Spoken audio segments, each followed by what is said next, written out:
Buongiorno e benvenuti in diretta a questa edizione di Focus TG. Come sempre trascorreremo assieme un'ora e mezza con tutte le ultime novità dal Veneto e con vari collegamenti dalle nostre redazioni. Naturalmente e doverosamente in primo piano resta l'assassinio di Giulia, faremo il punto sulle indagini, ripercorreremo anche quella che è stata tutta la vicenda, la lunga fuga di Filippo, alla fine arrestato in Germania, ma partiamo dal lato umano di questa vicenda ed è la fiaccolata di solidarietà attraverso la quale più che un intero paese, il paese di Vigonovo, un'intera regione e direi un'intera nazione si è stretta attorno alla famiglia di Giulia. Ci colleghiamo subito con Vigonovo dove si trova per noi Ilaria Marchiori. Buongiorno Ilaria.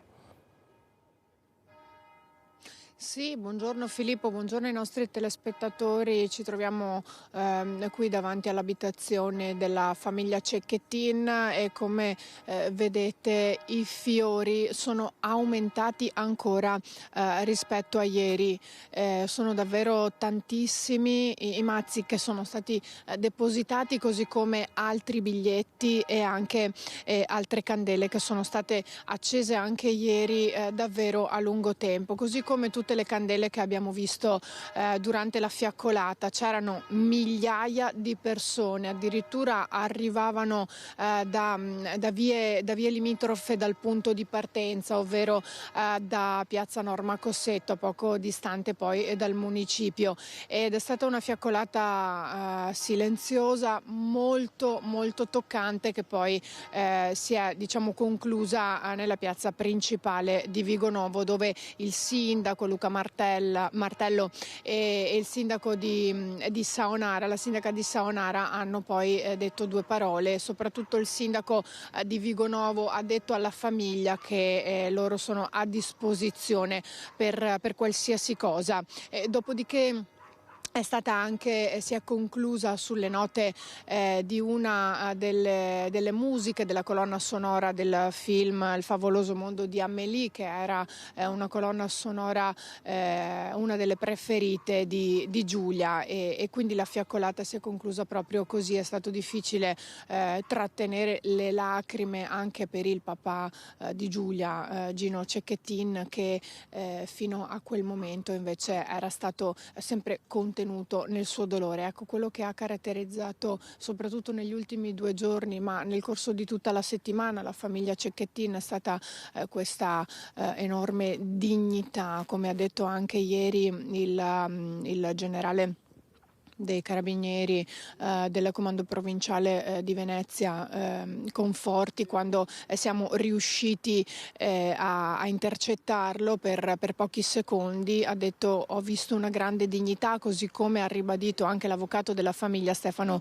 Tigani. Ma ecco, questa mattina sono ancora molte le persone che si recano qui davanti alla casa per una preghiera, per lasciare un altro fiore, per lasciare un biglietto. La comunità di Vigonovo si è dimostrata davvero solidale e vicina alla famiglia di Giulia Cecchettin, anche se in realtà poi ieri sera qui sono arrivate persone da tantissime altre province, da Padova, da Treviso, da Vicenza, insomma migliaia di persone che sono arrivate un po' da tutte le parti, anche da fuori regione, dal Friuli, c'era anche qualcuno dall'Emilia Romagna, insomma davvero tantissime. E qui anche se defilati c'era anche il papà di Filippo Turetta, che poi ha rilasciato altre dichiarazioni, ripetendo quello che aveva detto qualche ora prima anche ai nostri microfoni. Ma vediamo proprio in questo servizio la fiaccolata di ieri sera.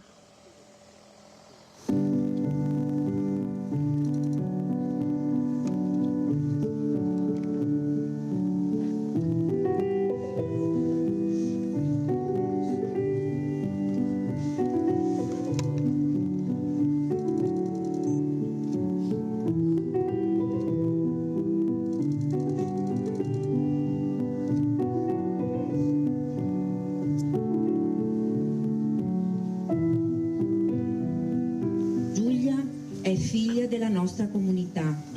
Il suo sorriso è impresso nelle nostre menti. Amica di tante ragazze e tanti ragazzi, delle nostre figlie e dei nostri figli.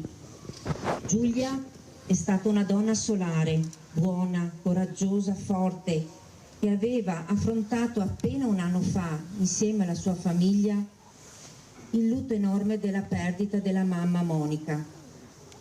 Tutte e tutti speravamo in un finale diverso, nel ritorno a casa della nostra dolce Giulia. La luce della speranza non si è mai spenta, ma non è stato così.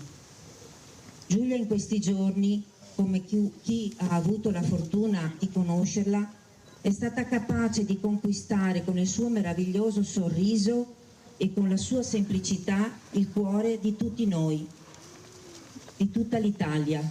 L'amore non è un meccanismo perfetto, l'amore non è violenza, non è possessione, l'amore non grida, l'amore è la più bella espressione di donarsi silenziosamente agli altri.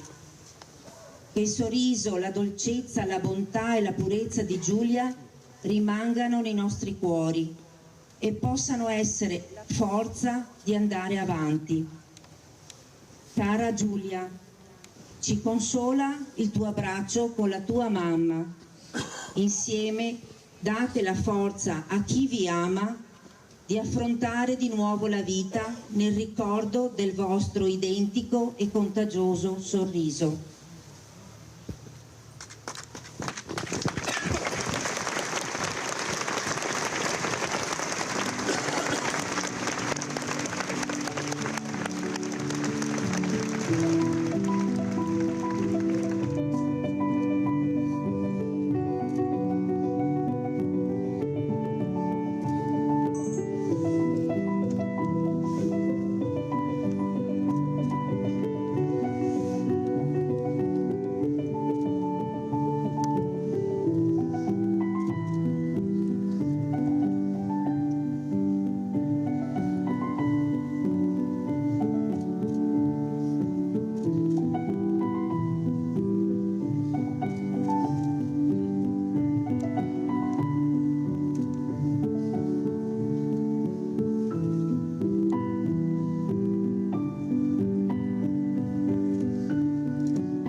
Ecco, avete visto queste immagini, visto e sentito queste immagini toccanti di una serata che difficilmente la comunità di Vigonovo, ma tutta Italia dimenticherà.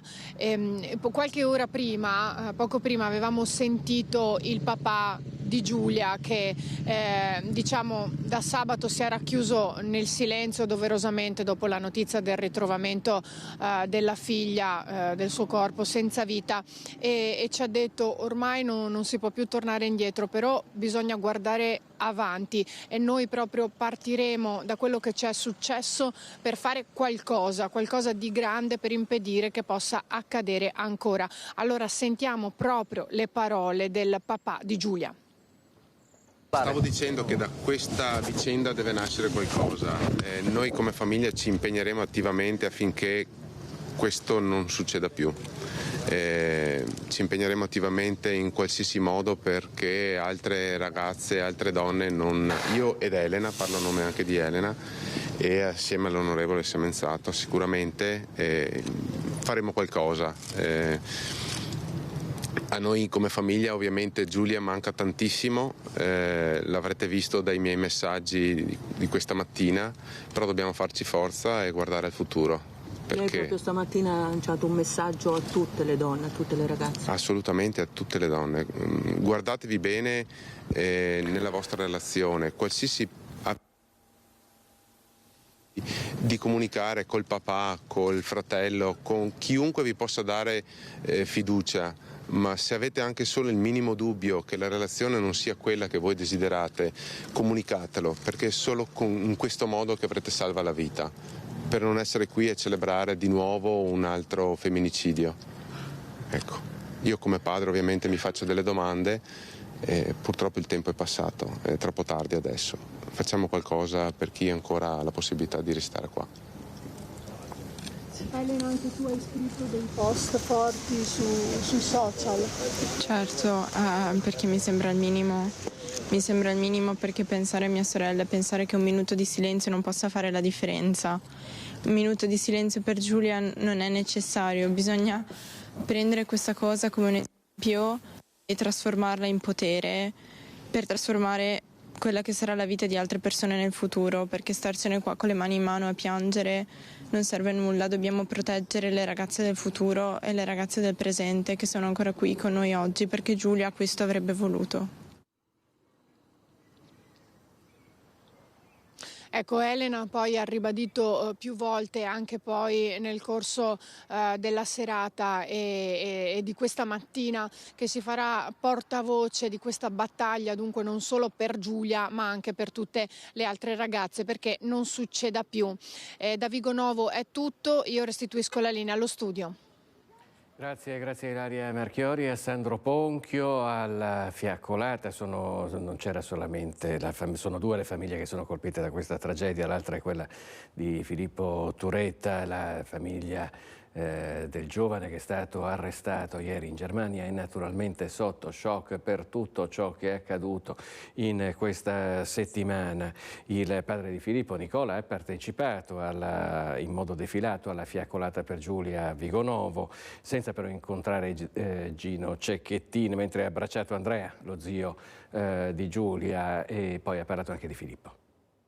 Scusate, ma siamo ancora sotto shock da quello che è successo, che ha combinato nostro figlio. Mia moglie proprio non è in grado di scendere e non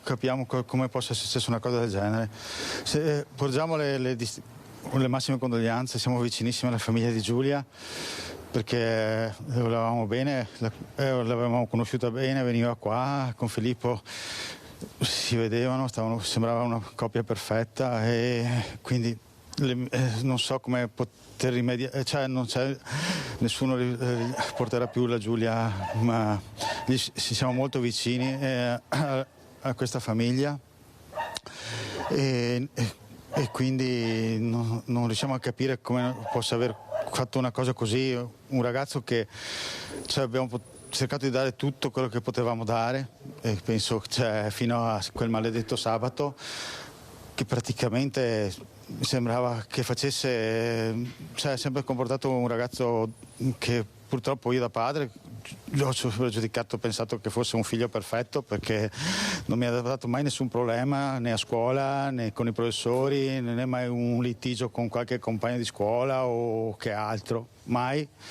E non ha mai alzato le mani neanche con suo fratello, neanche una baruffa la più minima, e quindi trovarmi con una cosa del genere è una cosa che voi capite non è concepibile, non ci deve essere qualcosa che è entrato in lui, non so, qualcosa nel cervello, gli è scoppiata una valvola, non lo so, perché poi mi ricordo che la prima volta che si erano lasciati lui diceva ma io mi ammazzo, non posso stare senza la Giulia, e io dicevo scusate, ma da papà, insomma, anch'io avevo 20 anni all'epoca, dicevo ma sì, ne troverai altre dimorose, non ti preoccupare, quello che fanno tutti, penso, i genitori dicono ma sì, non ti preoccupare, ma no papà, senza la Giulia non posso più vivere. Ho detto vabbè, piano piano dopo ci sono rimessi insieme, ho detto vabbè, meglio così per loro, e invece dopo si vede che di nuovo la Giulia avrà capito che non era il ragazzo per lei, non lo so, e si sono lasciati ad agosto, ma poi si sono ripresi perché si vedevano all'università, e lì ancora ma io sono sicuro che la Giulia non avesse, perché una sensazione che lui le avesse torto mai un capello, perché sennò non avrebbe continuato comunque a uscire se lui gli faceva stalking o che altro. Lei era, secondo me, si sentiva anche protetta, non protetta, però era sicura che quando usciva con lui non rischiava niente, perché sennò in tutti questi anni, al minimo lo vedi un ragazzo, se ti fa qualcosa, se è violento oppure è un po' burrascoso, devo dire che lei era abbastanza, forse tanti episodi in cui sembrava possessivo, tanti episodi in cui la controllava, tanti episodi in cui sembrava non accettare. Sì, ma quella là, ho sentito che che l'ha seguita una volta, perché lei è stata appuntamento a Padova per andare a prendere dei vestiti, che dopo lei ha detto ma non venire, invece dopo lui è andato e si è fatto trovare lo stesso sotto l'autobus. Ma è successo una volta, non è che lui andasse tutte le sere oppure sotto casa di lei. Chi è che non l'ha fatto? Anche a me è memorioso, andavo, però voglia di riabbracciarlo, di vederlo, suo figlio. Questo è un'altra, quando mi hanno detto che l'hanno trovato e che se voleva anche andare in giro, è una cosa dura, non sapevo più se non è quella cosa che, perché non è che sia tornato da un viaggio. E quindi dico ma sì, perché avrei preferito che forse la cosa finisse in un altro anche modo. Addirittura. Purtroppo sì, però dopo è mio figlio e quindi ho detto devo dargli forza che comunque la vita deve andare avanti e quindi spero di vederlo. Ecco. Basta, perché comunque... Pensava fosse morto, invece è vivo. Quindi quando lei ha saputo che era stato arrestato, forse ha avuto la speranza di rivedere ancora suo figlio. Sì, anche sì. Sì, però come le ripeto è stata un'emozione che non so se ero completamente contento, perché quando ho trovato il corpo di Giulia ho detto che anche lui non vorrei, sono cose. Il pericolo era quello che anche lui magari non ci fosse stato più, ecco. Esatto. Signor Nicola, prima l'aggressione sotto casa, poi l'accoltellamento. Io penso che siano successo tutto insieme nello stesso momento. Vabbè, adesso lasciamolo andare. Grazie, ho provato. Mi dispiace ancora, grazie, scusate. Un'altra cosa, volevo far capire, adesso anche vedo tutti questi che varie supposizioni, questo, mio figlio sì è stato quello, ha combinato e pagherà per quello che ha fatto e che la giustizia faccia il suo corso, eccetera, ma voglio dire c'è anche una famiglia, c'è anche un suo fratello, insomma, che bisogna anche capire bene, perché dopo non è facile per affrontare anche per il fratello queste cose, vedere messo descritto come un mostro, perché non lo è mai stato, non può essere vero. Chiamerà Gino Cecchettini. Che avete scritto una lettera. Sì, ma bisogna trovare anche il coraggio per farlo. Ecco. Queste dunque le parole di Nicola Turetta, il padre di Filippo, il giovane arrestato ieri in Germania per l'omicidio di Giulia Cecchettin. Giulia Cecchettin non è stata ricordata solamente con la fiaccolata di Vigonovo che abbiamo appena visto, ma è ricordata e sarà ricordata in varie iniziative che si svolgono un po' in tutto il Veneto, a partire da Padova, che è la città in cui avrebbe dovuto completare il suo percorso di studi conseguendo la laurea la settimana scorsa. Noi ci colleghiamo subito in diretta con Valentina Visentin. Buongiorno. Sì, buongiorno, lo vedete alle mie spalle lo striscione che questa mattina è stato affisso qui al Dipartimento di Ingegneria dell'Informatica qui all'Università di Padova, il dipartimento dove Giulia ha frequentato l'università e dove giovedì si doveva laureare. Lo striscione, i fiori bianchi, questa mattina alle 10 il momento di ricordo qui soprattutto nel dipartimento frequentato da Giulia ma anche da Filippo, lo ricordiamo, tanti gli studenti che si sono riuniti qui insieme al direttore di dipartimento e poi in tutte le aule dell'università all'inizio di ogni lezione. Oggi un minuto di silenzio per ricordare la giovane studentessa ritrovata morta sabato intorno a mezzogiorno nella zona di Piancavallo, vicino al lago di Barcis. Tanti momenti per ricordarla, poi lo vedremo nel servizio che fra poco è pronto di Federico Fusetti, in cui si ricostruisce tutta la mattinata dell'Università di Padova per ricordare Giulia, ma oggi ha parlato anche la rettrice Mapelli. Vi facciamo sentire cosa ha detto. Gli studenti sono veramente sgomenti di fronte a tanta violenza che è successa ad una loro compagna di studi, ma di un delitto efferrato perpetrato da un altro loro compagno di studi. Stiamo parlando di 2 22enni, 2 ragazzi cresciuti apparentemente in ambienti sani, ma di sicuro in ambienti non violenti, e poi abbiamo assistito ad un episodio del genere. È un episodio che ha lasciato sgomenta e scossa la nostra università. Io penso che la situazione sia veramente molto complessa e forse sarebbe anche banalizzare quello che è successo, ridurlo ad una motivazione piuttosto che a un'altra. Penso che le motivazioni siano più di una, ed è anche un momento in cui secondo me bisogna stare molto attenti a gettare le colpe su qualcosa, su avvenimenti, sulla famiglia piuttosto che su altro. È veramente un momento in cui dobbiamo fermarci a riflettere e soprattutto insieme, io sto pensando, ma l'intera società, trovare gli strumenti. Ho cercato di provare ad immedesimarmi come madre, anche oltre che come docente, o tantomeno come rettrice, sia da una parte che dall'altra, e penso che sia un dolore atroce. E in questo momento mi sento di dire che siamo vicinissimi alla famiglia di Giulia, ma siamo anche vicini alla famiglia di Filippo, perché nessuno di noi pensa di avere un assassino dentro le mura domestiche. E questa cosa penso che sia veramente... Stavo pensando che nella famiglia di Filippo ci sono un padre, ci sono una madre, ma c'è anche un fratello più piccolo, e quindi anche in questo caso io penso che ci sia un dovere civico da parte di tutti. Nel caso di Giulia è sicuramente prevista una laurea, perché Giulia aveva terminato tutti gli esami, aveva già consegnato anche la tesi.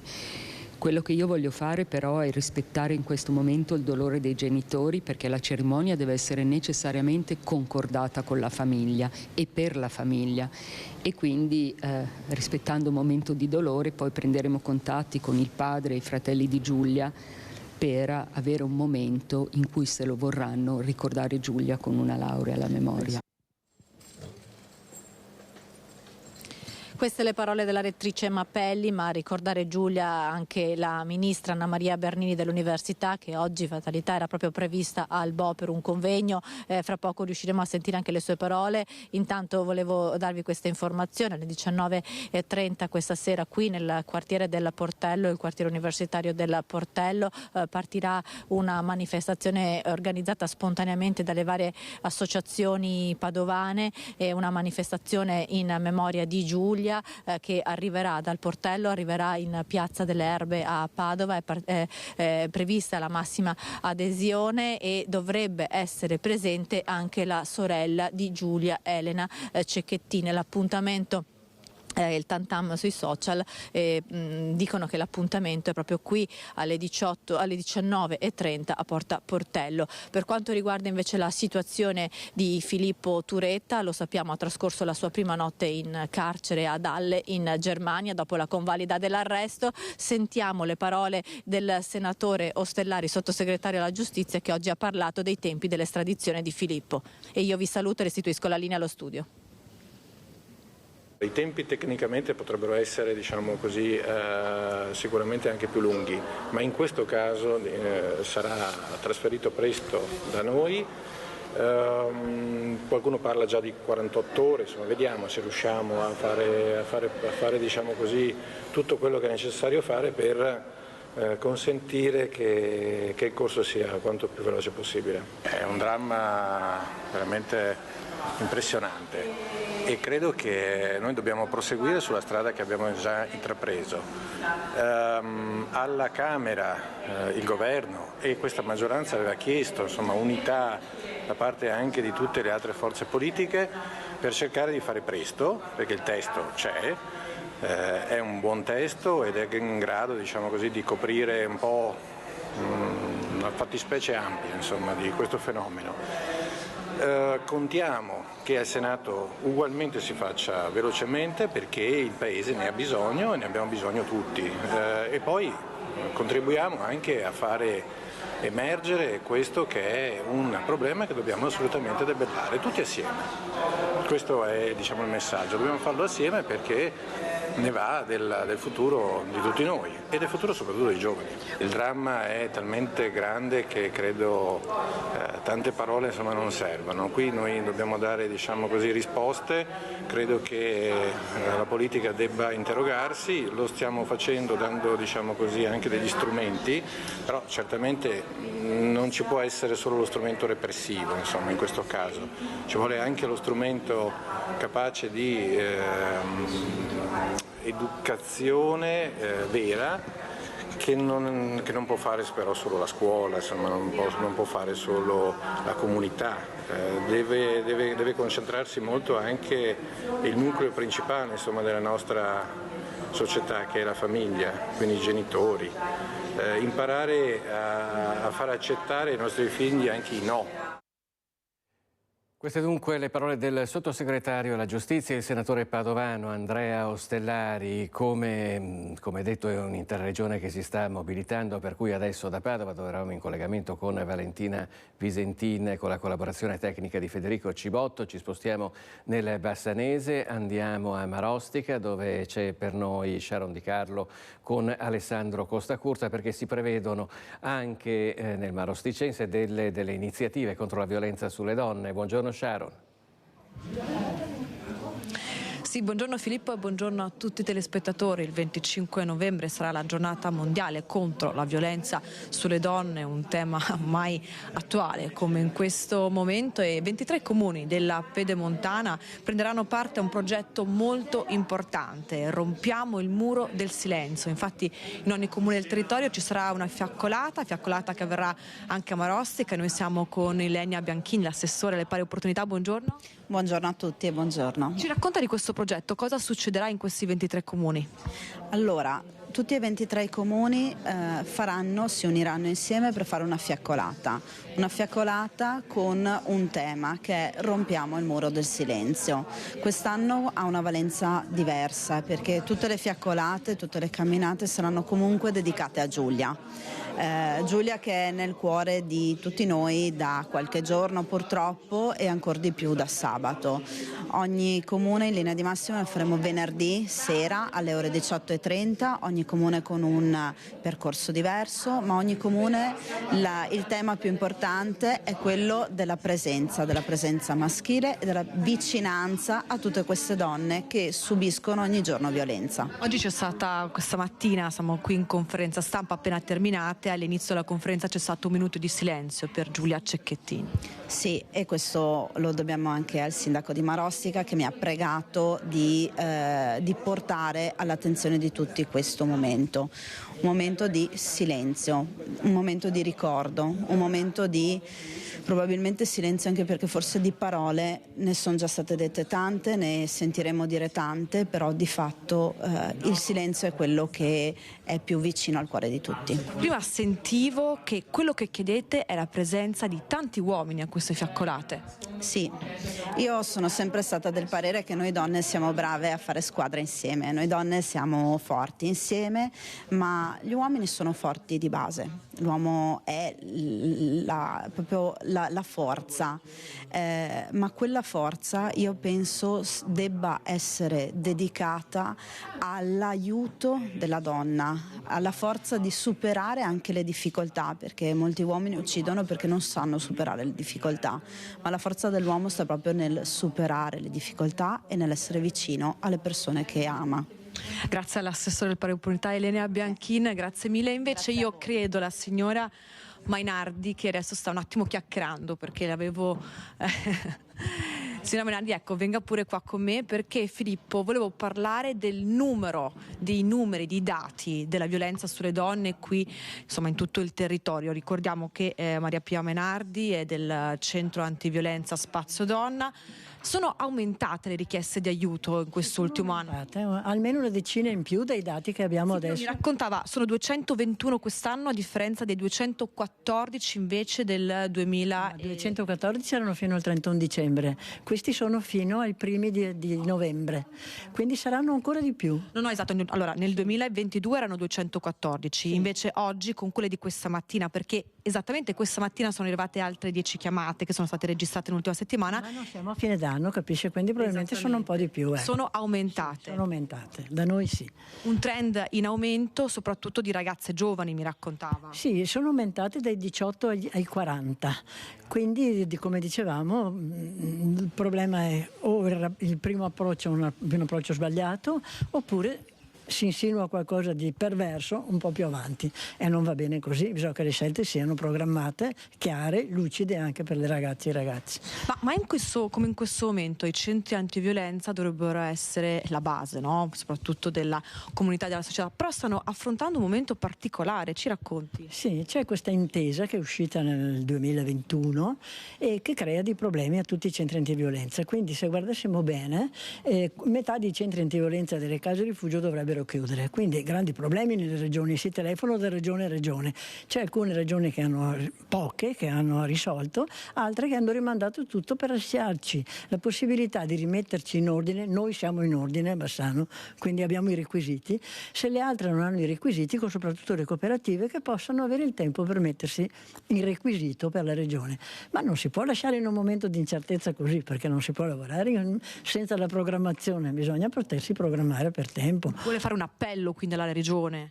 Guardi, lo sanno benissimo perché abbiamo incontri vari, molto più con la struttura, diciamo, tecnica che non con la politica, però ormai sono sollecitate da tutti, perché siamo tutti uguali, non siamo noi solo a Bassano, siamo tutti in crisi perché vorremmo capire un po' di più cosa ci aspetta, anche tutta la parte avere un telefonino in tasca 24 ore tutti i giorni, impossibile per tutte le operatrici. Hanno chiesto delle cose impossibili, economicamente impossibili, quindi bisogna che le rivedano e ci diano delle cose molto più chiare. Ecco. Grazie Maria Pia Mainardi, grazie mille.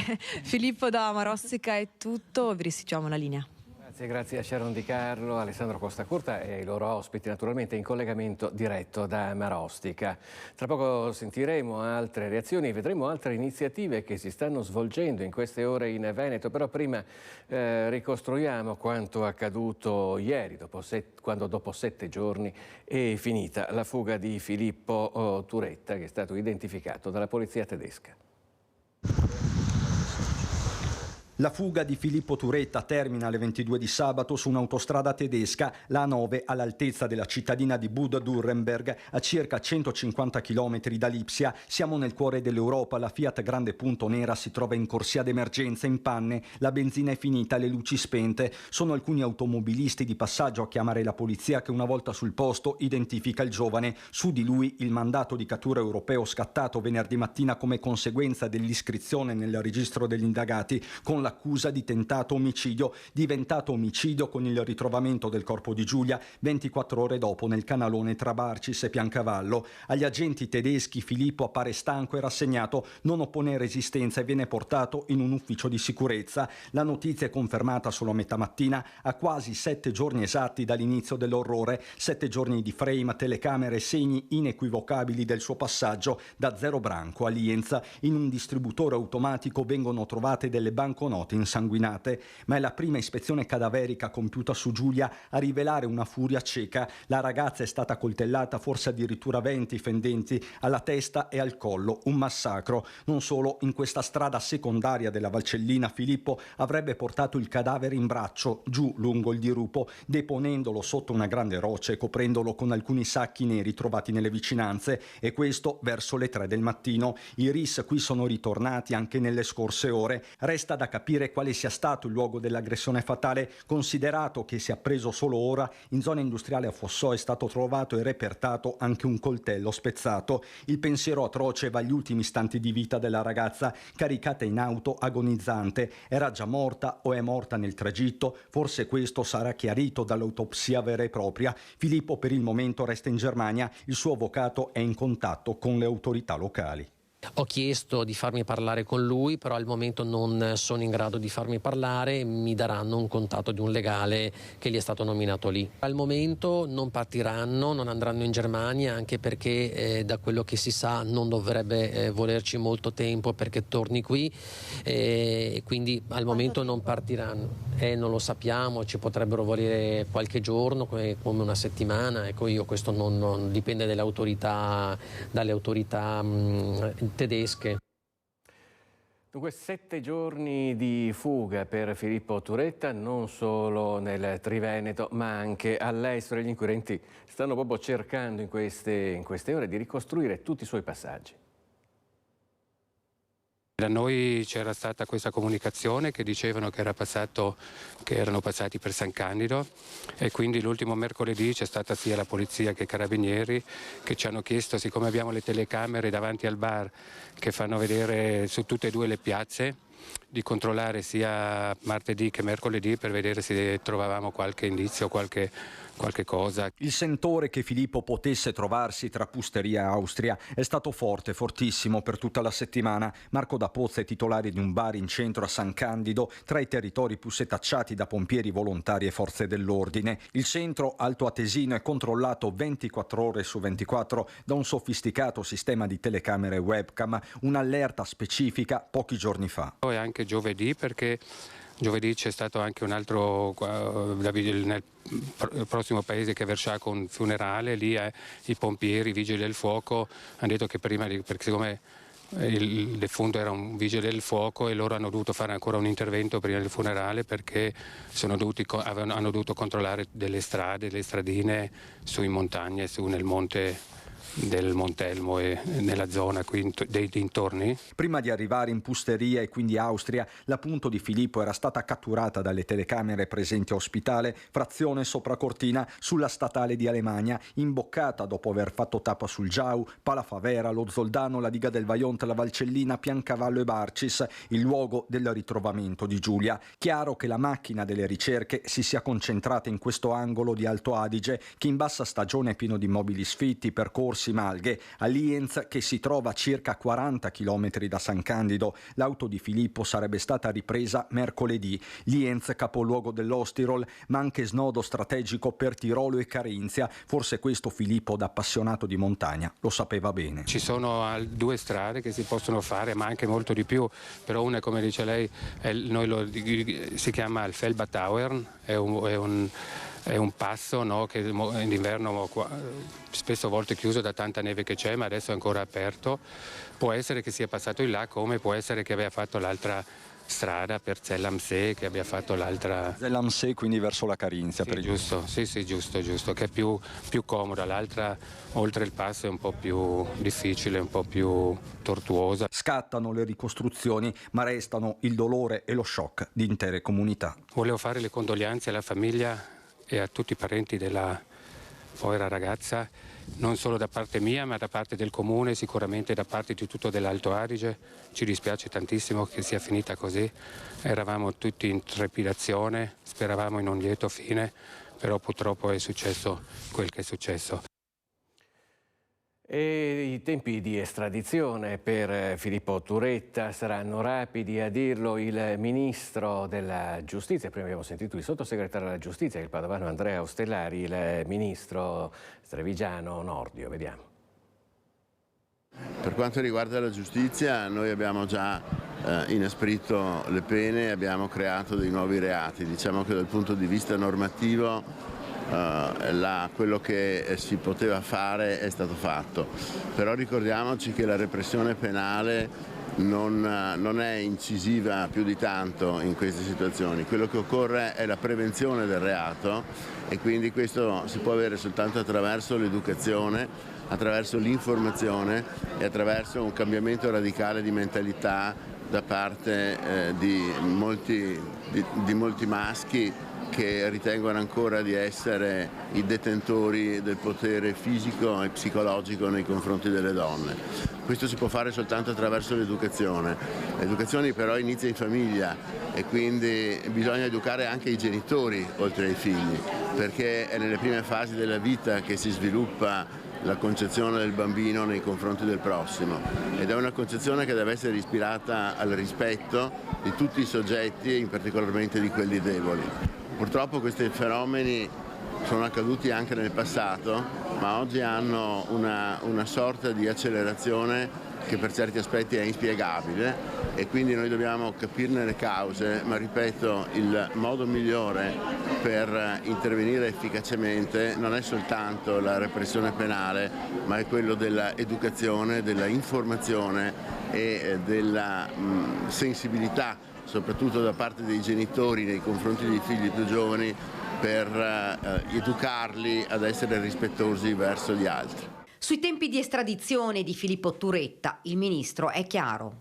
Saranno rapidissimi. Saranno rapidi? Sì, in questi casi sono molto rapidi. Ok. Probabilmente questo adesso diciamo, tutto dipende dalla magistratura di Venezia, ma certo, giuridicamente i tempi sono molto rapidi. Queste dunque le parole del Ministro della Giustizia Carlo Nordio, raccolte da Daniela Sizia a margine di una manifestazione, di un flash mob che si è svolto proprio per ricordare Giulia in Piazza dei Signori a Treviso. Io sono Giulia. Lacrime, dolore, tristezza. Oggi tanta gente ha risposto al flash mob organizzato in Piazza dei Signori, fiori in mano e le sedie rosse contro la violenza sulle donne. Io credo sia non solo doveroso, ma un atto d'amore nei confronti di Giulia e di tutte le donne.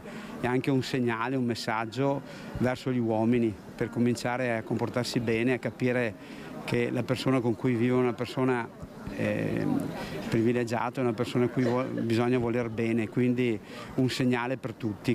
L'amore vero non picchia, non urla, non uccide, ha scritto in un post il papà di Giulia. Sì, non uccide, soprattutto non deve uccidere, non deve costringere, non deve ledere la dignità e la libertà di chiunque, in particolare delle donne. È una morte che ci tocca tutto e ci deve toccare tutti, perché è la numero 105 da gennaio ed è la più giovane vittima di femminicidio che abbiamo mai avuto nel nostro paese. Il mio obiettivo da sindaco è educare gli uomini, proteggere le donne e fare in modo che ognuno sia responsabile delle proprie azioni, perché continuiamo troppe volte a pensare che il problema sia di qualcun altro.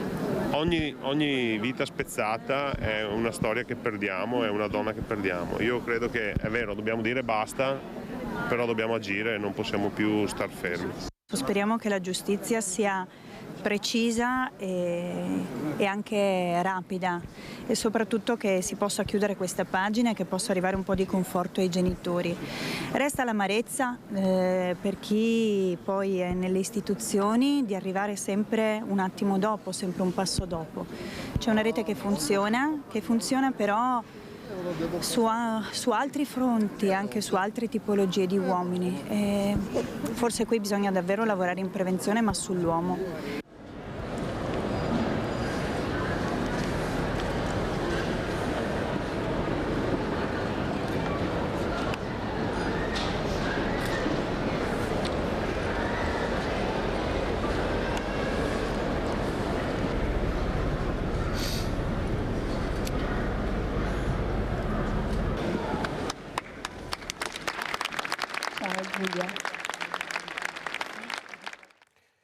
Questo dunque il ricordo di Giulia a Treviso, ma sentiamo anche le voci delle persone che hanno partecipato a questa manifestazione. È un fiore per Giulia e per tutte le Giulie, perché siamo tutte Giulie, figli o madri, siamo tutte Giulie, e credo sia opportuno dire basta già da oggi, e lavorare e lottare perché non ci siano più questi episodi che sono tremendi. Purtroppo siamo ancora qua, nonostante lo studio e i giovani che dovrebbero fare il cambiamento, però siamo ancora qua. Lei oggi è qua in piazza per dire basta. Io non riesco, io trovo sia giusto e sbagliato chiedersi il perché nel momento che noi chiediamo il perché diamo una giustificazione a questi atti. Sono commossa, tesoro, non posso parlare, mi dispiace. Per Giulia, per questa ragazza. Io ho una figlia di 17 anni Ecco. Che gli occhi di tornare e mettersi qua dietro. Cosa direbbe ad un uomo così? Cosa direbbe a Filippo? Beh, ovviamente che si deve vergognare, che è impensabile quello che è successo. Non dobbiamo essere protette, dobbiamo avere voce, essere protagoniste e smetterla di spiegarvi come non farci del male. Partiamo dalle scuole, educatevi e parlatevi tra di voi. Siamo il grido altissimo e feroce di tutti quei corpi che più non hanno voce. Siamo il grido altissimo e feroce di tutti quei corpi che più non hanno voce.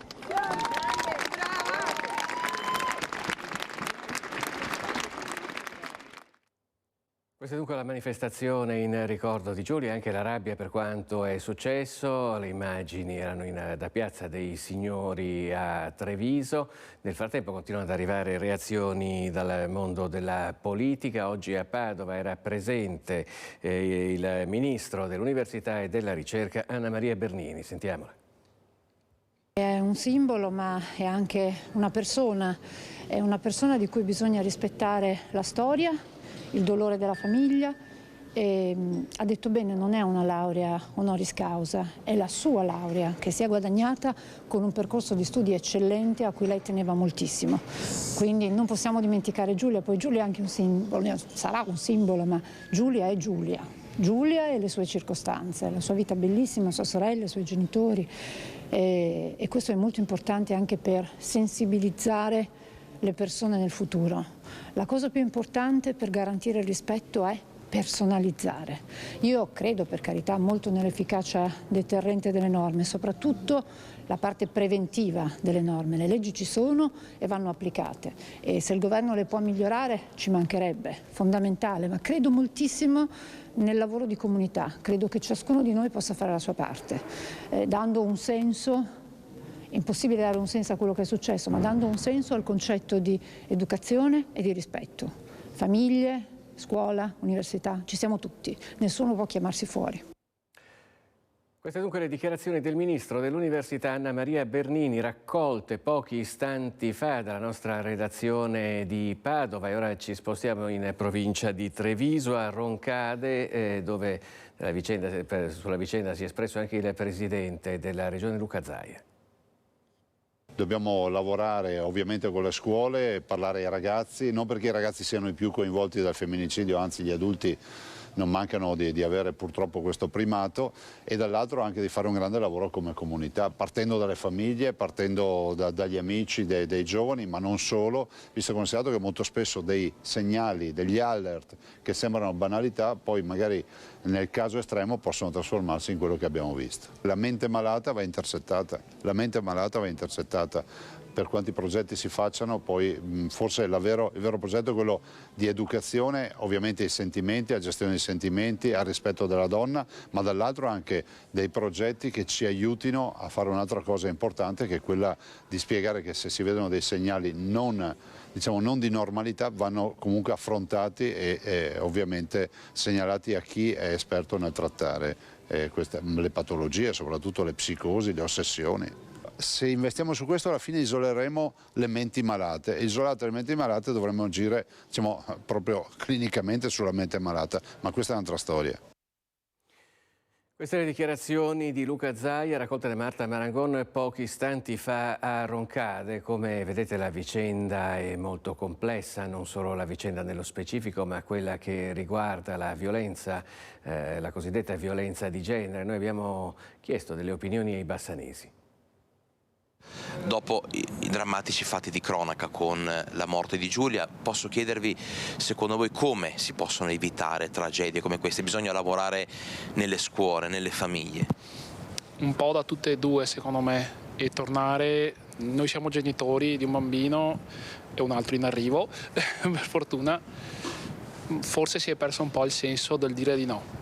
Quindi di abituare i ragazzi e le ragazze anche, perché comunque è una cosa generazionale ad accettare che a qualcosa si possa rinunciare, si ricevono dei no, si possa fallire in qualcosa e da questo poi ripartire, ricominciare, reinventarsi, provare qualcosa di nuovo.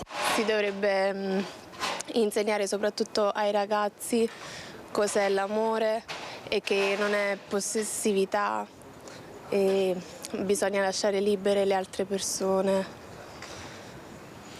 Sì, ma credo che si debba insegnare l'intelligenza emotiva, capire appunto quando ci sono dei segnali di tossicità anche all'interno delle relazioni, come chiedere aiuto e anche l'importanza di chiedere aiuto sia alle famiglie che a delle persone che appunto ti possono aiutare. Io penso personalmente che dovrebbe cominciare sin da piccoli l'educazione e il rispetto verso non soltanto le donne ma verso tutti e anche sulle diversità, e credo che quello comincia proprio a casa, dalle mamme con i figli e poi anche magari rinforzare con la scuola e magari avere qualche insegnamento da parte dei docenti verso il rispetto alla diversità, alla natura, agli animali e tutto quanto, perché magari uno da piccolo comincia a non sentire empatia con gli insetti, con gli animali, con le piante, e queste cose poi degenerano in queste cose, purtroppo. La notizia della morte di Giulia è una cosa che ha sconvolto e colpito tutti. Secondo lei come si possono evitare tragedie simili? Cosa bisognerebbe fare? Secondo me bisognerebbe cominciare dalle scuole e insegnare il rispetto delle donne ai ragazzi, anche perché sono un ex insegnante, per cui è da lì che si dovrebbe cominciare, e direi addirittura dalle elementari, non solo dalle superiori. Queste dunque le voci dei bassanesi raccolte da Alex Iuliano. Continuano ad arrivare, ve le stiamo mandando pressoché in tempo reale altre dichiarazioni, e ci è appena arrivato, inviato dalla nostra redazione di Venezia, dai nostri inviati a Vigonovo, quanto ha affermato questa mattina Elena Cecchettin, la sorella della povera Giulia. Se quel po' ossessivo non fosse stato giustificato, fosse stato preso in considerazione come andava preso in considerazione, e magari Filippo avesse parlato con un terapeuta, con qualcuno che lo poteva aiutare, anche solo con un genitore o con un amico, si fosse sfogato, magari questo epilogo sarebbe stato diverso. Per questo appunto ci tengo a che venga stressato il fatto che questi eufemismi non debbano esistere, che appunto questi paradossi, che quando vedete un amico un po' ossessivo forse è il caso di parlargli, forse è il caso di fargli notare che non bisogna esserlo e che non è giusto e che non ha il diritto di esserlo sopra la vita di qualcun altro.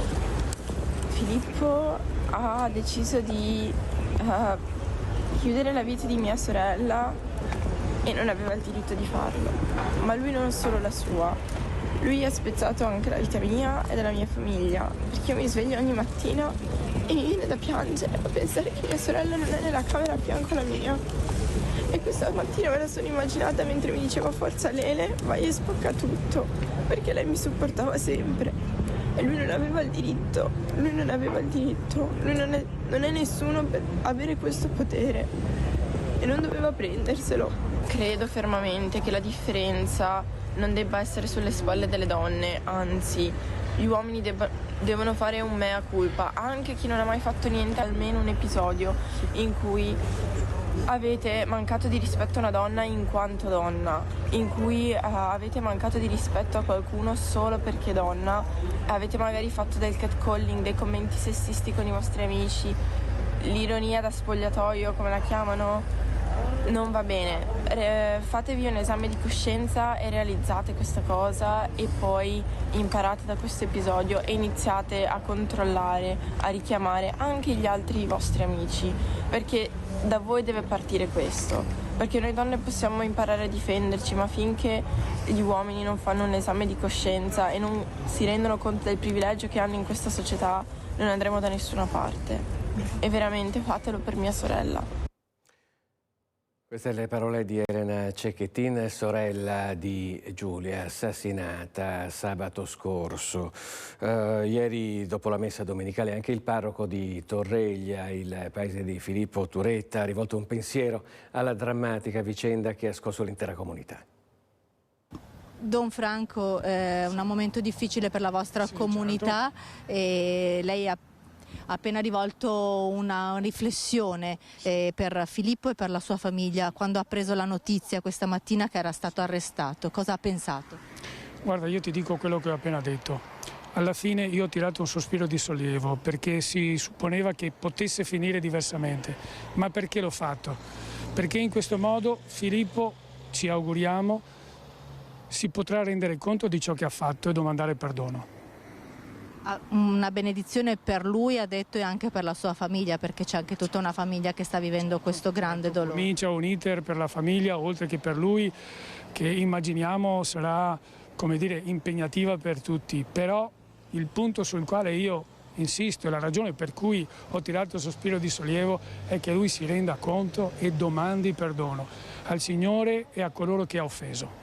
Cosa può essere scattato nella mente di questo ragazzo? Perché è veramente l'interrogativo che tutti ci stiamo facendo. Non te lo so dire, posso suggerire di leggere i fratelli Karamazov. E per dare una spiegazione dal punto di vista della fede, come possiamo affrontare una cosa? Il grande mistero dell'uomo, di cui capiamo qualcosa guardando il crocifisso. Grazie, Don Franco. Questo dunque è Don Franco, parroco di Torreglia, il paese di Filippo Turetta, arrestato dopo 7 giorni di latitanza per l'omicidio di Giulia Cecchettina. Noi ci fermiamo per un istante e ci vediamo tra poco.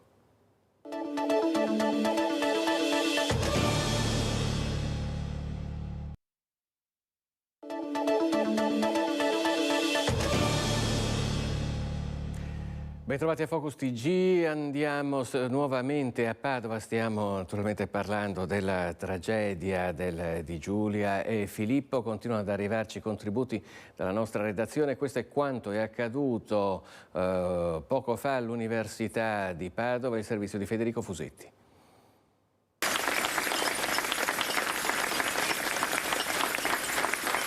Un minuto di silenzio, anzi un minuto di rumore per ricordare Giulia. Almeno 1 migliaio gli studenti che nel cortile della facoltà di ingegneria in via Gradenigo hanno voluto ricordare Giulia. Molti più del previsto, tra lacrime e commozione, per lei ma anche per dire basta alla violenza sulle donne. Siamo in questo cortile che lei avrà attraversato 1000 volte.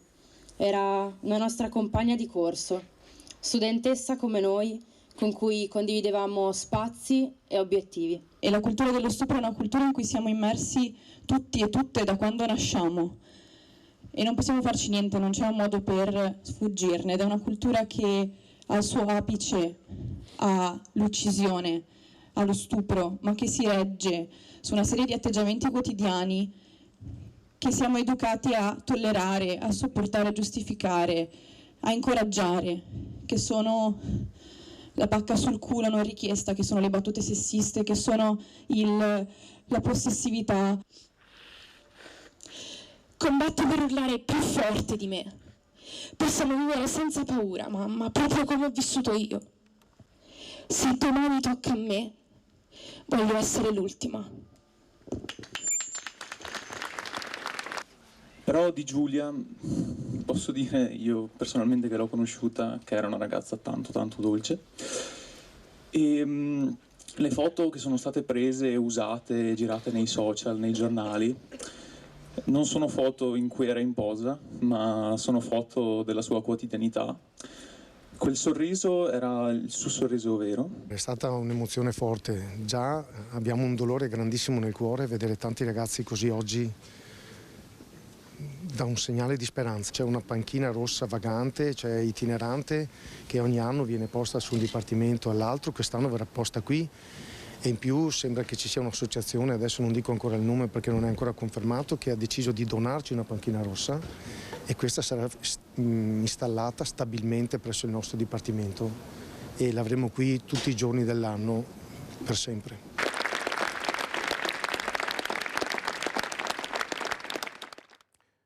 Queste le voci degli studenti universitari di Padova, compagni di studio di Giulia e anche di Filippo. Noi continuiamo a mandare in onda i contributi che ci arrivano sempre da Padova e questo è particolarmente significativo perché a parlare è il procuratore capo della Repubblica di Venezia, Bruno Cherchi, che ha in carico le indagini per questo omicidio.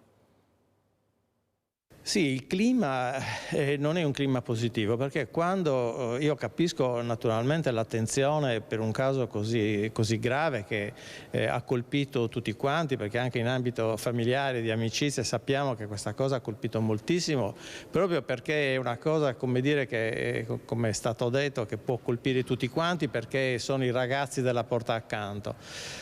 Però detto questo, che ormai purtroppo la ragazza è stata ritrovata e l'indagato è stato arrestato, ecco, io direi che a questo punto le indagini devono proseguire nella calma e nella serenità che tutte le indagini hanno e devono avere, e soprattutto con una serenità per tutte le persone coinvolte, che sono sicuramente la parte offesa, ma anche l'indagato, che ha diritto, come tutti gli indagati, di essere trattato in maniera serena, obiettiva, da parte, non solamente perché questo è scontato da parte della Procura, che chiaramente garantisce i diritti di tutti quanti in questa fase, ma anche da parte dell'opinione pubblica, che deve frenare un momento questa partecipazione emotiva che può creare e che sta creando anche qualche difficoltà, non, ripeto, alle indagini, ma alle persone coinvolte, ai genitori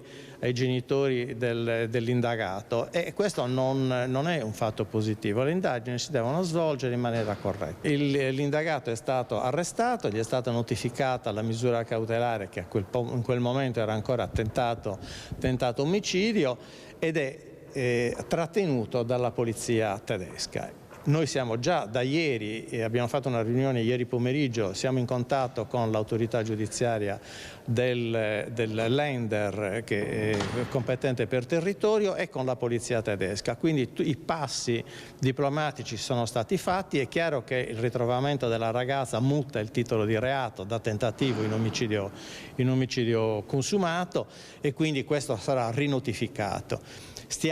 Abbiamo già chiesto, stiamo chiedendo il trasferimento in Italia del ragazzo, ma questo naturalmente è sottoposto alla procedura penale tedesca, che ha i tempi e i modi che sono lì previsti e di cui naturalmente dobbiamo tenere conto. Mi pare che la procedura dei Länder, che tra l'altro non è uguale in tutti i Länder, preveda da un lato un termine che è effettivamente un termine breve se il soggetto è disponibile a essere consegnato. Se invece non è disponibile, i tempi sono più lunghi. Però, ripeto, questo è un problema che ancora noi possiamo solamente chiedere e velocizzare nel limite del possibile, anche con contatti personali con l'autorità tedesca, che sono già stati, con l'autorità giudiziaria tedesca e con i colleghi tedeschi, che è già stato fatto. Però i tempi della procedura penale tedesca sono diversi dai nostri. Filippo ha fatto ammissioni?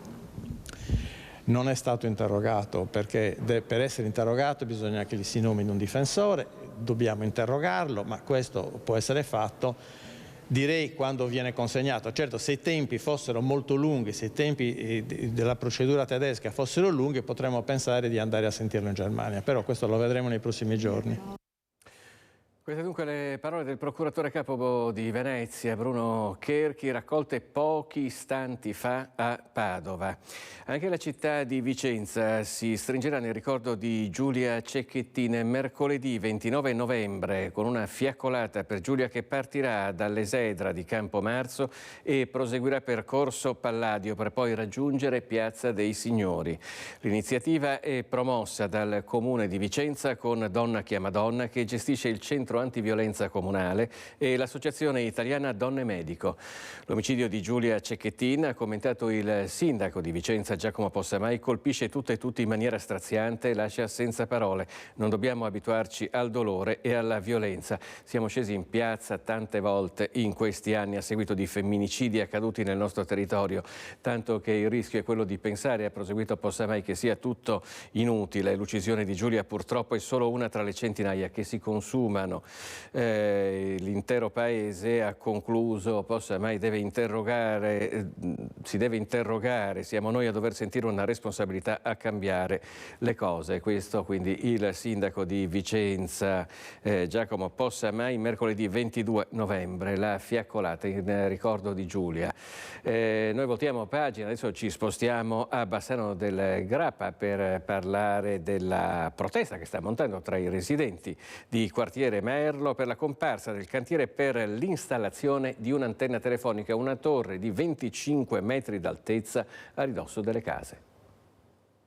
Noi ci siamo resi conto mercoledì sera alla riunione del comitato di quartiere che difatti la cosa non era all'ordine del giorno, è stato detto che verrà costruita una torre della Wind di 25 metri di altezza e quindi abbiamo cominciato a chiedere qualche informazione, ad esempio che tipo di celle erano e quante sarebbero state eventualmente le celle in una zona paesaggisticamente rilevante, vedete Villa Giusti qui dietro, polmone più grossi di Bassano. Come un fulmine a ciel sereno parte in quartiere Merlo, in via del Brolo, a Bassano, il cantiere per l'installazione di una torre telefonica di 25 metri d'altezza a ridosso delle abitazioni. E i cittadini non ci stanno, chiedono un confronto con l'amministrazione comunale. Cosa chiedete? Noi chiediamo, se possibile, l'interruzione del cantiere per poter aprire un dialogo con il comune, ma un dialogo costruttivo, per poter trovare una soluzione anche di un luogo alternativo che possa accontentare un po' tutte le controparti, perché noi siamo preoccupati per la salute pubblica del nostro quartiere e comunque di tutta la cittadinanza. Voi non dite no, non vogliamo l'antenna, perché sapete benissimo che siano fondamentali in questo periodo, però dite non qua. Noi assolutamente non diciamo di no al progresso, chiediamo solo che venga tenuta conto della salute pubblica. La paura è prima di tutto che non sappiamo quale sarà la vera potenza della torre, perché avendo fatto i test su una cella noi non sappiamo cosa succede quando ne aggiungeranno altre. Abbiamo anche chiesto, ma se proprio la dobbiamo fare, la possiamo mettere almeno in mezzo alla rotatoria che voi vedete qui vicino? E la risposta è stata no, non possiamo farlo lì, perché quello è un territorio privato, però può avere l'illuminazione pubblica al suo interno, può avere delle telecamere di sorveglianza che solitamente non dovrebbero andare in un territorio privato. Qui dietro c'è un piccolo parco che ogni giorno è super affollato di tutti i bambini. È una cosa veramente abbastanza anomala nei tempi moderni di oggi. E francamente non si capisce perché si voglia mettere un'antenna in questa posizione. 10 metri da una casa, quartiere super popolato dai bambini.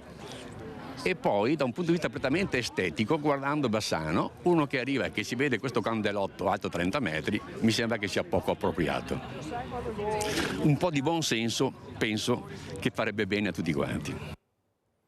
Questa dunque è la situazione in quartiere Merlo, a Bassano del Grappa, ma diciamo che le cose sono abbastanza in evoluzione anche nel quartiere di San Lazzaro, dove addirittura ci sono state le dimissioni del comitato di quartiere. Un atto di forza motivato da chi si è sentito impotente. Un'impotenza nell'avere al proprio fianco un'amministrazione attiva, coinvolta, capace di includere e condividere. Ecco che alla fine è arrivata la decisione shock di sciogliere il comitato di quartiere San Lazzaro, una corda tanto a lungo tirata che ha finito col rompersi. Diciamo di sì. Quello che più di tutto mi dispiace è che c'erano dei ragazzi giovani, ventenni, che avevano deciso di far parte di questo consiglio di quartiere, che cercavano di maturare quell'esperienza necessaria. Spero che non appena verrà rieletto il nuovo, questi ragazzi tornino a farne parte. Adesso, nel breve giro di 3 mesi, si andrà a nuove elezioni in San Lazzaro. Questo è l'iter previsto. Poi a giugno si vedrà se al governo cittadino ci sarà ancora questa amministrazione, oppure se lo slogan si cambia, troverà un'altra ragione di essere accostato alla sindaca Elena Pavan. Intanto quello che resta è un messaggio chiaro di tutto il quartiere all'amministrazione. Un messaggio non forte, fortissimo, un messaggio che non dovrebbe passare inosservato, secondo me, soprattutto perché questa penso sia la prima volta che un consiglio di quartiere si dimette. Fachin torna poi sullo scontro infuocato che ha acceso il dibattito politico in settimana, lui contro la sua ex maggioranza che, compatta, in una conferenza stampa aveva duramente attaccato l'ex presidente del Consiglio Comunale. Mi fa piacere perché comunque io faccio una conferenza stampa per replicare praticamente tutta la giunta e i capigruppo. Ho avuto un onore che non mi aspettavo, nel senso che sono riuscito a ricompattare tutti in un colpo. E viste le divisioni politiche che restano in maggioranza, soprattutto in vista delle prossime elezioni, che sia il caso di chiedere a Stefano Fachin qualche altro intervento, tanto per continuare a restare uniti finché ci si riesce. Avvicina varie vittime in bicicletta nei pressi della stazione ferroviaria di Vicenza. È finito in cella uno scippatore accusato di essere responsabile di numerosi episodi denunciati in provincia.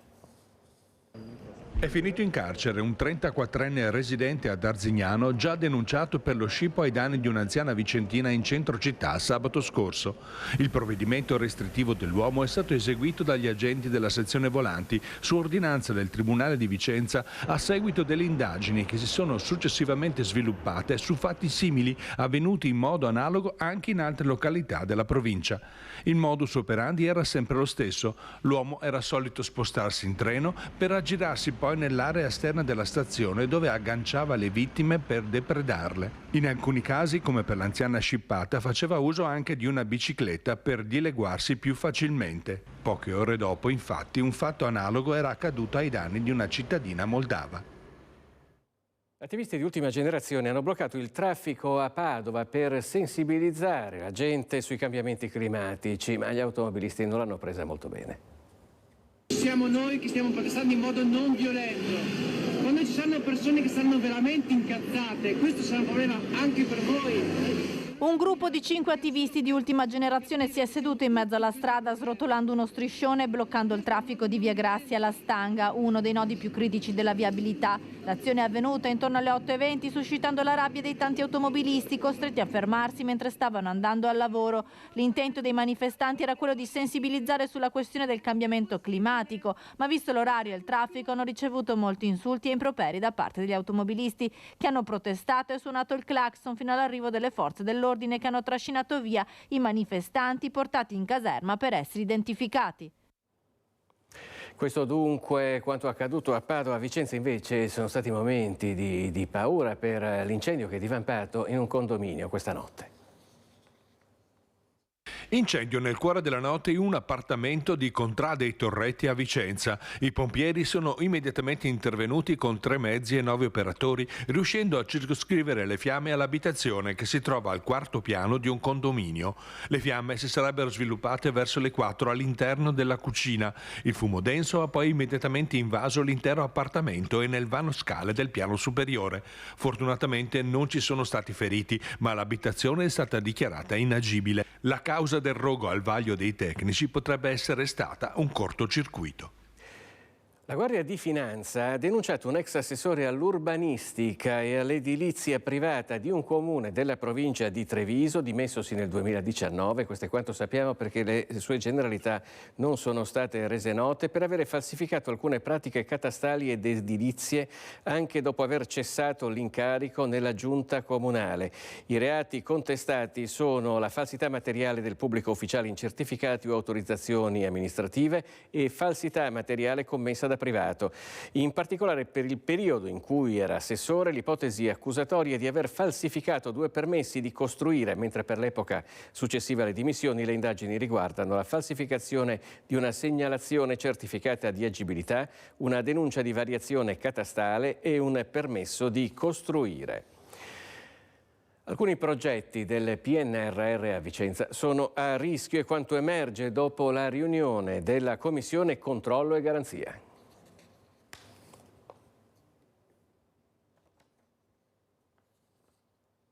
Ancora un istante vedremo il servizio. PNRR a Vicenza, 3 i progetti a rischio. I lavori nella scuola materna Palladio e negli asili Nido, Piarda e Fogazzaro. È quanto emerge dalla Commissione Controllo e Garanzia che si è riunita a Palazzo Trissino per fare il punto sui cantieri che verranno finanziati dal Piano Nazionale di Ripresa e Resilienza, nome in codice con cui vengono indicati i fondi europei che impongono delle regole molto stringenti ai comuni che chiedono risorse per i loro progetti. I bandi prevedevano il rispetto di un costo massimo per metro quadro già basso nel 2022, ma andava rispettato perché prevedeva 1.300 euro al metro quadro, per certi invece interventi 2.400 euro.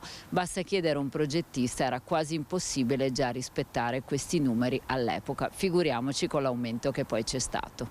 A Vicenza la giunta di centrodestra si era vista aggiudicare 82 progetti, di cui 62 sul fronte dei lavori pubblici per più di 40 milioni di euro. euro. 15 per 3 milioni e mezzo sono già stati realizzati, restano 47 progetti per quasi 37 milioni di euro, che però hanno registrato aumenti di costo per 6,6 milioni, in particolare a causa dei rincari delle materie prime. E questa situazione la stanno pagando un po' tutti i comuni italiani. Ricordiamo che questi bandi derivano dal governo Conte, in cui tra l'altro il PD era in maggioranza.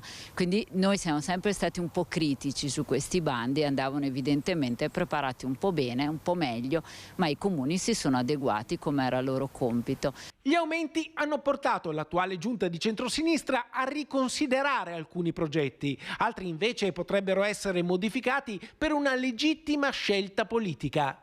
È assolutamente legittimo che questa amministrazione voglia apportare delle modifiche. Ovviamente queste modifiche possono comportare un aumento dei prezzi o comunque dei costi anche progettuali. Quello che non è legittimo è che non venga raccontato e che si nasconda, invece si dica che è un errore dell'amministrazione Rucco, perché così non è.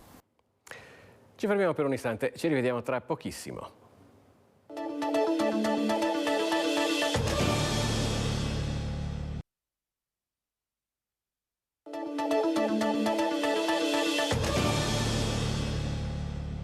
Bentrovati nuovamente in diretta con Focus TG. Abbiamo parlato molto durante questa edizione delle varie iniziative che si stanno svolgendo in Veneto in memoria di Giulia Cecchettin. Purtroppo dobbiamo anche prendere atto di una polemica che si sta sviluppando in queste ore, viene rilanciata un po' da tutti i media. Noi ve la facciamo vedere dal Gazzettino. Omicidio di Giulia, la sorella Elena è attaccata da Valdegamberi. Valdegamberi è un consigliere regionale eletto nella lista Zaia e ora nel gruppo misto. La sorella di Giulia ha parlato a una trasmissione nazionale e Valdegamberi ha scritto un post in cui nella quale, lo vedete adesso, si dice: non convinto per la freddezza ed apaticità di fronte a una tragedia così grande. Questo nei confronti chiaramente della sorella di Giulia. Mi hanno sollevato dubbi e sospetti che spero i magistrati valutino attentamente. Non condivido la dichiarazione che ha fatto. Mi sembra un messaggio ideologico costruito ad hoc, e poi quella felpa con certi simboli satanici aiuta a capire molto. Spero che le indagini facciano chiarezza. Società patriarcale, cultura dello stupro, scritto con diversi punti interrogativi. Qui c'è dell'altro. Fossi un magistrato partirei da questa intervista, la quale dice molto. Sono immediatamente partite le richieste di dimissioni. È stata avanzata dalla deputata del Partito Democratico Rachele Scarpa. Dopo queste sono dichiarazioni che naturalmente faranno molto discutere. Continueremo naturalmente anche ad occuparci di questo. Noi però adesso sentiamo le parole allora della gente che si è trovata invece a Belluno. Anche a Belluno c'è stata una manifestazione in memoria di Giulia Cecchettin. È un lavoro difficile, è un lavoro che ci aspettiamo da tantissimo, è un lavoro che ferisce le donne in primis, ma anche noi uomini, perché alla fine non ci riconosciamo in questi esseri che compiono queste azioni. Oggi noi siamo qui, è un segnale, solidarietà, però ovviamente nei nostri cuori speriamo che ci sia più che solidarietà, che il governo prenda veramente in mano la situazione e porti dei passaggi importanti per arrivare a una legge che punisca veramente questi atti. Ma io credo che sia importante l'educazione fin da ragazzi e l'educazione che le famiglie danno ai propri ragazzi. Noi siamo preoccupati da uomini, siamo preoccupati da padri, e vedere questo scempio ci ferisce tantissimo. Sentimenti, il primo una profonda tristezza per una giovane vita stroncata e per un ragazzo che bene o male si è rovinato la vita, e poi il sentimento di dire basta, insomma basta, non è più possibile. Dobbiamo educare questi ragazzi a accettare dei no e dobbiamo aiutare le ragazze a riconoscere una gelosia malata. Gelosia non è amore. Ecco, siamo in tanti qui, è passato sui social velocemente questo tam tam e insomma speriamo che questo si traduca in iniziative educative verso i ragazzi, nelle famiglie, nella scuola, da parte delle associazioni. Il messaggio è che dobbiamo dire basta al femminicidio, basta alle violenze, basta anche ai soprusi psicologici. Non possiamo sentirci dire costantemente di non ubriacarci, di non uscire da sole perché potremmo incontrare il lupo. Basta, dobbiamo essere libere di vivere la nostra vita e fare le nostre scelte senza essere limitate in ciò.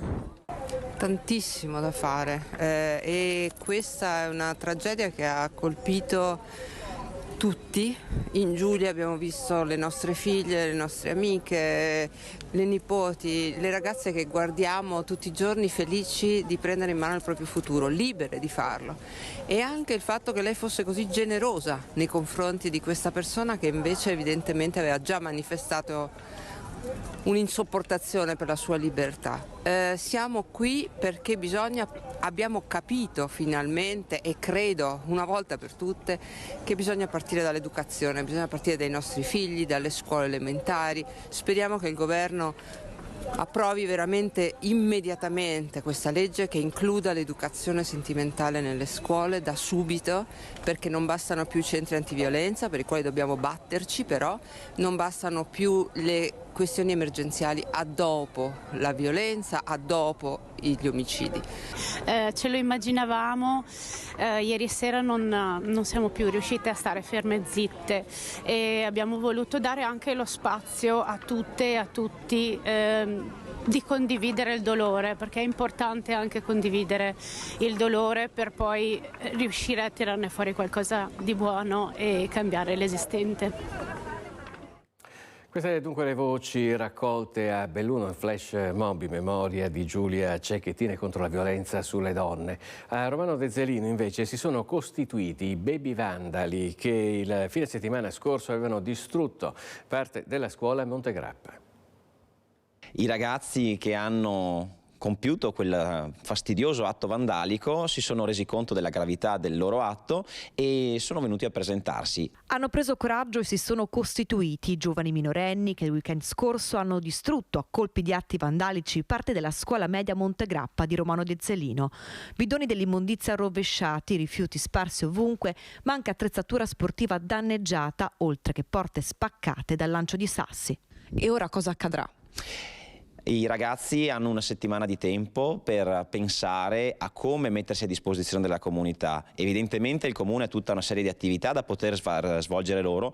Venerdì prossimo ci rincontreremo assieme ai genitori, individueremo quello che è il metodo con cui rimedieranno, il tempo che dedicheranno alla comunità, ma soprattutto il modo per crescere e diventare anche all'interno del loro gruppo di amici persone più mature e consapevoli. E dopo giorni e giorni di appelli del sindaco Bontorin ad una presa di coscienza e responsabilità da parte dei vandali, ecco un passo verso tutta la comunità. La loro presa di coscienza è anche un sintomo di improvvisa maturità, di conseguenza il fatto che siano anche stati indotti, ma fin là posso dire si sono resi conto della cavolata che hanno fatto, mi fa capire che ci sia una presa di coscienza, un'assunzione di responsabilità. Una confessione che con sé porta le scuse alla collettività, ma le parole non sono abbastanza per il sindaco Bontorin. Il perdono infatti passerà per i fatti e soprattutto per il progetto sociale che i baby vandali dovranno presentare all'amministrazione comunale. Un certo modo di scusarsi sarà non solo con quanto detto nei giorni scorsi con loro, ma anche in quanto ci proporranno. È proprio questo il punto che farà scattare quella decisione di non proseguire per altre strade, ma di prendere atto che il tempo che dedicheranno sarà la pena che sconteranno. A Valdagno invece dovrebbero concludersi tra un anno i lavori che interesseranno il palazzetto dello sport grazie a fondi del PNRR per oltre 3 milioni di euro. A circa 5 mesi dall'inizio dei lavori il cronoprogramma è confermato. La palestra dovrebbe tornare nella disponibilità di studenti e associazioni sportive a settembre 2024. Un progetto del valore di oltre 3 milioni di euro finanziato con fondi del PNRR. 2 gli interventi alla palestra che riguardano il miglioramento sismico, con l'obiettivo di attualizzare l'intero edificio alle nuove norme sulle costruzioni, e il rifacimento di controsoffitto e lucernari. I lavori sono iniziati lo scorso giugno. Ad oggi è stata demolita la palestra di roccia ed è stato demolito il pavimento della palestrina. Sono state realizzate le pareti antiribaltamento e si stanno applicando le fibre di acciaio alle travature esterne. È un'opera che è molto usata dalle nostre società sportive e dalle scuole, quindi sicuramente verrà apprezzata soprattutto da chi poi ne usufruirà dal punto di vista della sicurezza, della comodità, dell'ampiezza delle superfici, della luminosità. Il sopralluogo al Palazzetto dello Sport dedicato a Gino Soldà rientra nel tour dei cantieri PNRR che il presidente della provincia di Vicenza, Andrea Nardin, sta effettuando per verificare l'andamento dei lavori.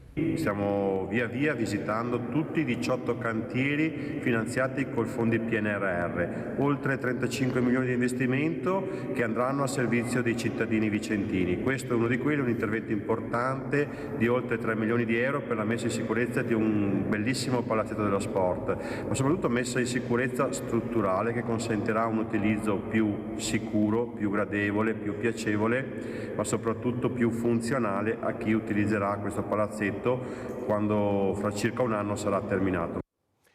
Con questo si conclude questa edizione di Focus TG e vi ringraziamo per averci seguito. Naturalmente vi auguriamo un buon proseguimento di giornata. Arrivederci.